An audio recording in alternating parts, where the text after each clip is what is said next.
हमेशा दूसरों के बारे में सोचा, दूसरों को खुश रखने के बारे में सोचा और अपने लिए कुछ नहीं सोचा। तो क्या ये सही है? क्या आपका मन इस बात को एग्री करेगा? आपका मन, आपका शरीर इस बात को एग्री करेगा कि आप दूसरे की खुशी के लिए अपनी खुशी को त्याग कर दें? ये कभी एग्री नहीं करेगा। आपका शरीर, आपका मन आपसे हमेशा नफरत करेगा, क्योंकि आपने अपने शरीर का मूल को नहीं समझा, अपने शरीर की वैल्यू को नहीं समझा। आप सिर्फ दूसरे के चक्कर में पड़कर, दूसरे की खुशी को देखने के चक्कर में पड़कर अपने आप को बर्बाद कर लिया। आप अपने परिवार में ही अगर किसी को ज्यादा खुश रखना चाहते थे, आपने खूब प्यार किया, दुलार किया, जो भी पैसा रुपया सब कुछ दिया, लेकिन अंतोगत्वा होता क्या है? अंतोगत्वा यही होता है कि जब आप करने में असमर्थ हो जाते हैं, आप कुछ नहीं कर पाते हैं, उस वक्त जिसको आपने किया है वही उलटकर आपको बोलने लगता है कि आप मेरे को क्या किए हैं, आप मेरे लिए क्या किए हैं, ये सवाल उठा देते हैं। उस समय आपको कष्ट लगता है कि मैंने तो अपने परिवार के लिए सब कुछ किया, लेकिन आज मेरा परिवार ही मुझसे बोल रहा है कि आपने मेरे लिए क्या किया है। तो आपको बहुत ज्यादा दुख लगता है।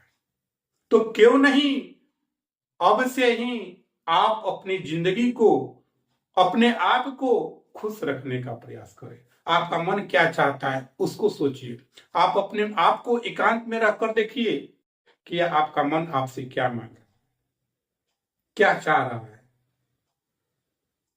तो आप अभी तक से अगर अपने परिवार और समाज के चक्कर में फंसकर अपनी जिंदगी को बर्बाद कर रहे हैं, तो अब बर्बाद करना बंद करिए और अपने आप के बारे में सोचिए कि मेरा जिंदगी कैसे बीतेगा, मैं अपने आप को कैसे खुश रखूंगा।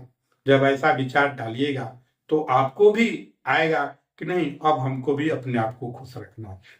आप भी अपने अंदर कुछ शौक पाल कर बैठे हुए, कुछ सपने संजो कर रखे हुए हैं, लेकिन आप क्या करते हैं कि अपने सपने पर चादर डाल देते हैं और दूसरे के सपने को पूरा करने के लिए आप उसके पीछे चल देते हैं।